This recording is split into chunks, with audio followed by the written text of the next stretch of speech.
Welcome to Job Tales. I'm Laura Leoncini, and this is the podcast where you listen to professional stories from all walks of life and find the job that suits you. Today, my guest is Peter McGraw, professor of marketing and psychology at the University of Boulder, Colorado.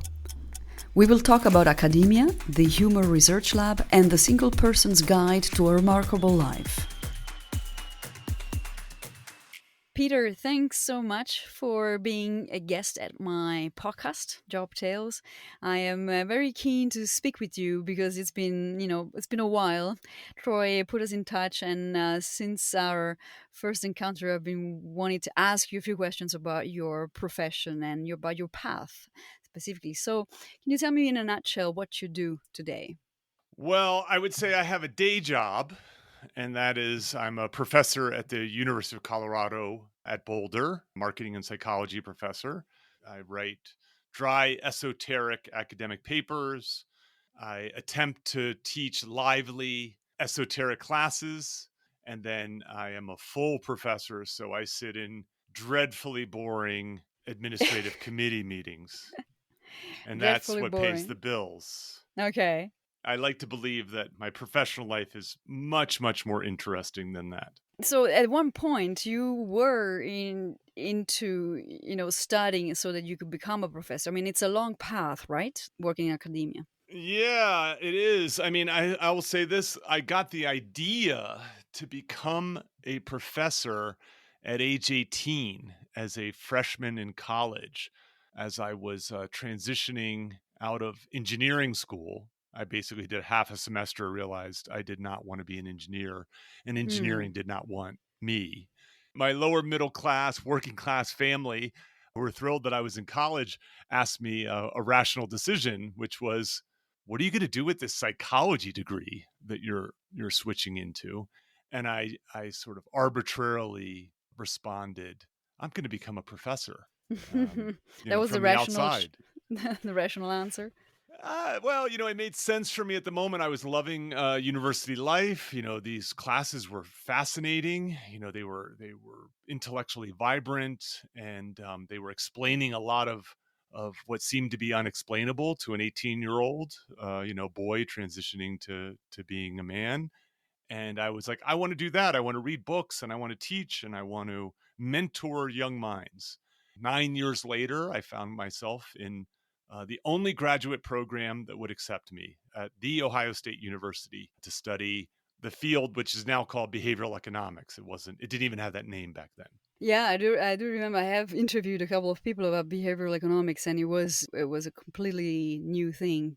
So that means that you were interested in psychology, you study psychology, and then you specialized in behavioral economics. Yes, my path from 18 to 27 was a bit circuitous. I ended up working actually at a university. I was managing a residence hall. Okay. I was a hall director, 8 stories, 400 students, 25 Wow.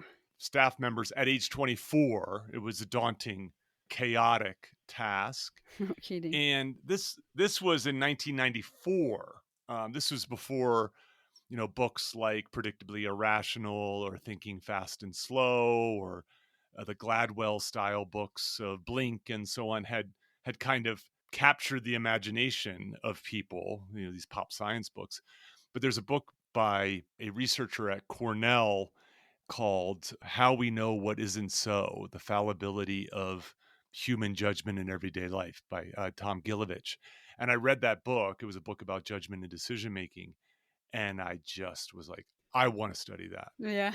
And so I went about studying that. I tried to work with Tom, wasn't able to get into Cornell, wasn't able to get into dozens and dozens of universities, but a young, bright researcher who had just arrived at Ohio State, Barbara Mellers, and her husband, Phil Tetlock, who are they're just stars in the field now, had just arrived there. And she literally pulled my application out of the reject pile. I had applied to the social psychology program. They said, no way, no thank you, Peter McGraw.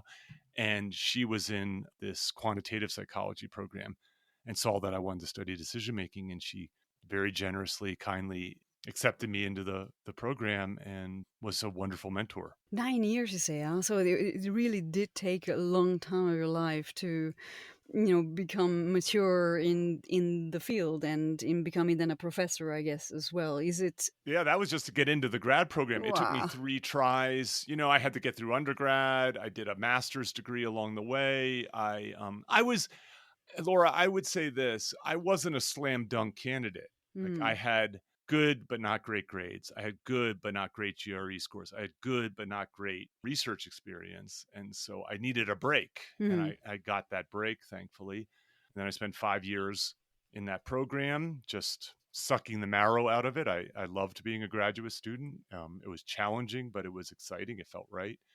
And then I went off to Princeton to do a postdoc with Danny Kahneman, one of the fathers of behavioral economics. And the week that I arrived on campus, he won the Nobel Prize in oh economics, wow. which really put these ideas on the map. Yeah. And so I had a fun, wild ride at Princeton for a couple years before arriving at my job, which I still have. This was 2002 to 2004. And so there you come, and how long have you been a professor? 19 years now, and all at the University of Colorado. I mean, I've done little gigs. I've done some teaching for London Business School. I've done some teaching for UC San Diego. Hmm. I've done some sabbaticals, but my employer, who's now stuck with me now that I have tenure, is at Colorado, and yeah, I'm in my 19th year. Amazing. But that's not all that you are, right? Thank goodness. I mean, if I spoke to other people, they would be happy being what you are. I Chapter I get it. one. I reckon. Yes, I get it. And I recognize that there are people who would kill for this job, and Yeah. there's people who would like to kill me and take And take your this job. and take my job. There's no doubt about that. And I would say this: I'm not ungrateful. I feel very fortunate to have climbed the academic mountain. Hmm. I mean, I made great sacrifices for it, working long hours, giving up opportunities, spending Saturday nights in the lab, etc. But I did it of my own volition, and I did it because I wanted it. But I also do believe that there's still growth to be had, and there's still new challenges. So I envision academic life like a train trip, Hmm. right? So you get on, in August of 1997, I got on the train, and I was a graduate student. And then you have stops along the way: your master's thesis, your qualifying exam, your dissertation, your postdoc, your first job, tenure, full professor, etc. And what happens is you get to full professor if you're lucky, right? If Yeah. you're good, you're Yeah. lucky. You work hard, all those things, is a nice cocktail. And you get there and you kind of have a choice. No one ever prepares you for this. And that is, you can keep riding the train just as you have, and you can keep going to your committee meetings, and you can keep teaching your classes, and you can keep writing those dry esoteric papers. Or the really only viable option is you get into administration, you become a dean, Hmm. let's say. you know I think that one of the great elements of academia, as I said, if you're good, if you're lucky, if you work hard, is that you do have some autonomy and some flexibility to take chances, pick interesting topics, work on different ideas, publish in different mediums, and so on. And so I get bored easily. Hmm. And I want to do everything in life. I don't Yeah. want to just do one thing my whole I life, hear you. Yeah. You need and stimulus. I Constant. need to be exactly. And I'm a bachelor, so I wasn't, I remember being 38 and thinking, I'm probably not going to have a family. Hmm. And so I was like, how do I want to spend my middle years? How do I want to spend that energy, that money, that attention beyond just those three elements of the job? And so that's when I started to hatch some grand plans. Tell me more about your grand plans. So, I decided that I wanted to take a step outside of the academy, and that I wanted to try to become a public academic, public intellectual. I know I sound like a jerk using those words, but I wanted to engage with the broader world Yeah. and not just the nerds at other universities around the world. I started writing books. I started to give public talks, and I started to really investigate ideas. And at that time, let's call it, chapter 2 in my life, I had stumbled on this question of what makes things funny, this age-old question going Hmm. back 2,500 plus years. And I set out to crack the humor code. But to do that, I realized I had to venture out into the real world, that I couldn't just study it in the laboratory. So you're the director of the Humor Research Lab. Yes, we affectionately refer to it as HURL. Hurl. Yeah. Yes, HURL. So you created that from scratch? I did. One of the things that happened was I found myself teaching in a business school and teaching marketing. And what I realized was, and I learned this from my postdoc advisor, Danny Kahneman. I remember him saying one day, naming things matters. Like if you have a theory, you should name it well because there's often competing theories and they often look alike. And the one that wins is often the one that has a better name. And so when I remember distinctly when I decided I was going to launch a lab, I knew I needed a lab to answer this question. I knew I needed help. It's an audacious question, right? A question that Socrates and Plato and Kant and Hobbes and Freud tried to tackle. So how's this guy, this regular guy, academic going to do what these folks were unable to do? And I realized I need not just science. I need not just experiments. I need other smart minds. Hmm. I need help. So I launched this lab and I wanted to name it well. And so I remember just sort of writing down all these words: laughter, amusement, science, research, laboratory, etc. And I just, it took me about 45 minutes to put them in the right order and to come up with HURL, Okay. which is, again, it helps. It helps get attention and it helps spread the word. So it is a lab where the main goal is to what? To figure out the humor code. We said it is to investigate the causes and consequences of humor, Mm. right? So what makes something funny, and then also what are the implications for something being funny or not funny? And that was in parallel to, of course, you being a professor and having a full-time job, writing your esoteric papers and and following students, because that's a huge part, right? Yeah. It was. I mean, it was sort of seamless part of my job. Now, I would say this: not everybody agreed with my choice to study this thing. I remember having a conversation with a fellow academic who, offhandedly, smugly said to me, Peter, I'm really impressed with your humor project because it's a career killer. And so, academics have they have their Okay. opinions. It has certainly, his prediction never has been borne out, Yeah. thankfully. But yeah, I mean, obviously you are, yeah, very interested in the human being in its multifaceted forms. And then of course, as I hear you, not knowing you, there's the behavioral economics, there's the research for what makes something funny, what is humor, and then being a Hmm. professor, so a constant interaction. Do you think that now, having been where you are today and having done that path, are you satisfied with where you're at? And is there something missing? And if there is, what is it? I would say that I have a great deal of gratitude for how far I've come. But I would say that there is this sense of empowerment. So if you back up, I came from this family where not everybody goes to college and Mm, no one goes to graduate school. And my family's filled with nice people. They're just sort of regular people. They're good people, but they don't have the same aspirations that I have seemed to have. Like I wanted to travel the world. I wanted to walk the Great Wall. I wanted to see the sunrise at the pyramids of Giza. I hmm. wanted to have adventures. I eventually found myself performing at a professional comedy club and pitching TV shows and, just tussling with really challenging tasks and Yeah. ideas. And so I would say that I'm not satisfied. I would say I'm happy. I'd say I love my life, but there is part of me.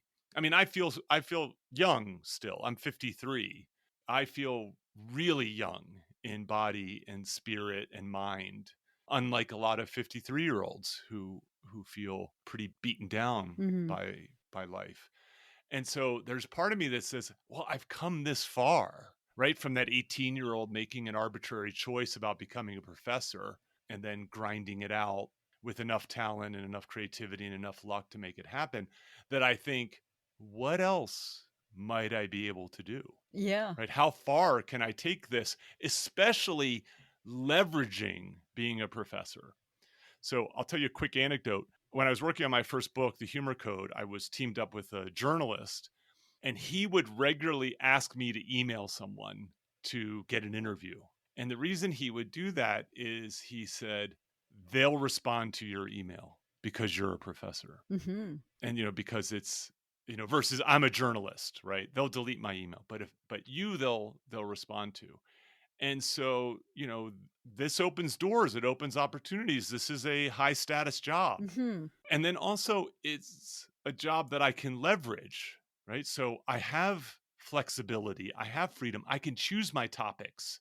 No one says I need this report by Friday. Well, in some cases they do, but for the most part, I have some degree of autonomy and flexibility. It's very interesting because what I am learning when by doing this podcast, where I interview people about their jobs and their path, there's never a straight line, and oftentimes people think they know where they're going, but then they actually end up going like multiple different ways, Mm-hmm. and where they end up is sometimes better or worse than what they thought. And so it's really like super exciting, and that's what also life is about. Never really a straight line, and there's also many ways to get to that same to a same point. The more interested you are in life and in subject matters and in others, the sometimes the more difficult it is, because I wish, for example, that I had been, that I'd known what I wanted when I was 15. Maybe I was, if I had been a math genius, or then I knew that math was going to be my world. But it was not the case. I'm more like you, very, very intrigued by the humankind, and by doing many things and not stopping at just one way of life. And it did cost tremendously also in my life. So it seems to be a very, the journey, like the train that you're mentioning, is a train that doesn't stop. And where is it leading you now? We're, of course, I'd like to talk about your solo. Third chapter. Yeah. Yes. Well, I have actually replaced the train metaphor with a sailboat metaphor. Okay, so now from train to boat. It's a sailboat, so a different mode of transportation. So I got this idea from Scott Barry Kaufman, Hmm. who is a psychologist, a humanistic psychologist, and he talks about, he has a model of well-being. I have a model of well-being which shares this notion of a sailboat, which is that you can think of your life. You want to build a strong hull, right? You want a strong foundation for your life. And in my model, I talk about taking care of your health, your wealth, and your community, your connections, and that hull keeps you afloat in rough waters. Hmm. It also provides the means to travel through those waters. I call that your foundation. But then to flourish, you need a big sail. And you can flourish in these many different ways. You can flourish through purpose, you can flourish through engagement, you can flourish through positive emotions. But the idea being is that there's no one way to flourish, right? So there's no one trip. You can imagine a sea with 8 billion sailboats. Some of them are languishing, some of them are sinking, but others are really catching wind and they're going to different Mm. ports. And so I feel like I'm on a sailboat now to a much different port than I was previously at when I was studying humor. I'm now looking at the opportunities and challenges of being single. Yeah. That we were experiencing a rise of single living at a global level. The world is built for two, and we're seeing major social cultural shifts associated with that. And so I have been investigating this. I have a podcast that supports singles, celebrates their singlehood, and I've been writing about this and beginning research projects and so on. And so now I'm, on a completely different path than I was just 3-4 years ago. Yeah. And your podcast is called, so that the others can look for you. Sure, it's called Solo: The Single Person's Guide to a Remarkable A Life. remarkable life. And I'm following Yeah, it, and I and like it. that's wonderful. Yeah. And so maybe I should ask you, how would you characterize the podcast for someone who is intrigued? Well, it is an interesting approach, and I love the fact that you're doing it to destigmatize the fact of living solo. And I like the choice of your word, like doing solo and not single, because it does encompass, a full life, a life of not being like not a loser kind of solo, not a loser kind of single, but a full fledged, complete, and satisfying life, which is Hmm. in parallel with other people's lives that are in a couple, in a relationship, or not just not solo. So I like the fact that you have guests talking about on different aspects of being solo, from not being married and not having kids, and so forth, and what that entails, and how it's Hmm. projected in society. My question to you would be, is it a choice, or is it a present condition, or a long-term condition for you? Well, I like to say that solo has a big tent, so we can accommodate, lots of different lifestyles, lots of different perspectives. So there are many people, many listeners who are what I call single by choice. Mm. They are not interested in dating or a relationship at the moment or forever. Some of them have been there, done that. They've been divorced. They've been divorced more than once, Yeah. or they've always sort of been loners. They have other more important things to do. Hmm. And that's actually a rather large group. According to Pew Research, half of American adults are single. Half of those single adults are not interested in dating or a relationship at the moment. So if someone is single listening to this, they should know that it's completely normal to be single, and it's completely normal to be single and not looking to be not single. Yeah. So that's a big group. Then there's the single by chance folks, the folks who want a relationship but are struggling. They're struggling for a variety of reasons. Some, really heartbreaking reasons. They are having physical health problems, they have financial problems, they have mental health problems, they have trouble connecting with other people. Maybe they just live in a place that has really terrible dating options, and so they're a little bit stuck. And my heart goes out to them. Yeah. And I spend a lot of time trying to talk about how do you improve yourself? How do you make your life better for yourself first? But the potential benefit of that is you could become a more appealing partner. Yeah. And then the last group, which I think is the most interesting group, is the group who wants to date, but they don't want to date traditionally. That is, that they have tried traditional dating, conventional dating, and there's something about it that just doesn't quite work for them. Mm. And so now they are sort of bending or breaking the rules of relationships in order to find partners, casual or serious, that work better for their lifestyle. You're obviously dedicating a lot of time to your third chapter, let's say.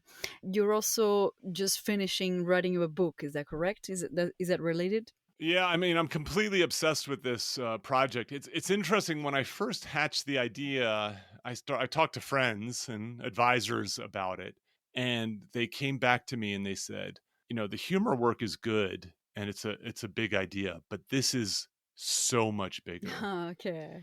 I was like, I don't know, it feels early, but they were right. I mean, it is a complex. It's much more complex topic than cracking the humor code, to be Yeah. honest.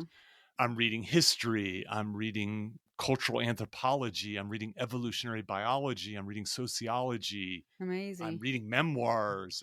You know what I mean? I'm really expanding my understanding of the world as a result of this. Hmm. And then there's just so many topics to To cover. cover, yeah. Yeah, it's really stretching me. What's the title of your book?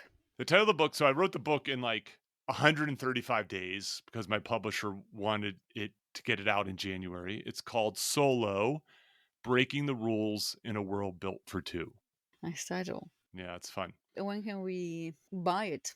Well, you can pre-order it right now, at least in the United States and in the UK. The publisher's working on foreign rights. I talked to my editor today, and she said the first set of foreign rights was sold to Estonia, so it will be available for all your Estonian listeners for sure. Wow, amazing.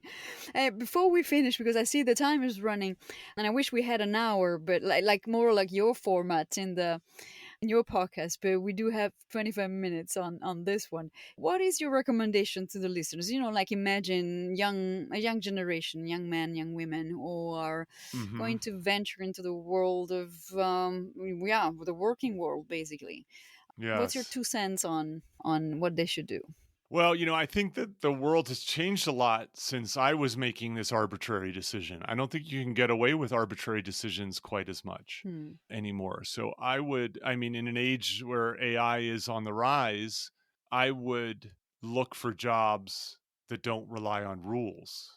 I would stay away from any job where you're just learning a bunch of rules. I would look at jobs that have a very strong creative component to it, in part because those jobs are going to continue to be valued. Hmm. I also happen to believe that those are some of the most fulfilling jobs that you can have, and that is jobs where you are creating, you're making stuff, Hmm. and you're engaged. I was lucky to stumble into one of those jobs, but now I think we live in a world where you have to be really ruthless about trying to find them Hmm. and developing the skills necessary to be good at it. Peter, I thank you so much for being here and to speak at the on my mic. If there's a link, I'll put it on, and just for everybody to know, it's not sponsored, nothing.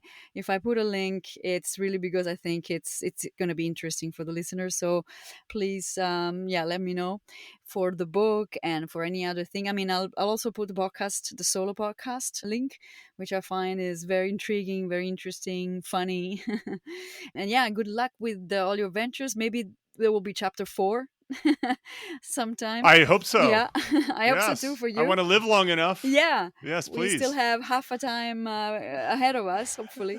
Yeah. And again, thank you very much. All the best to you. You're very kind. Thanks, Laura. Cheers.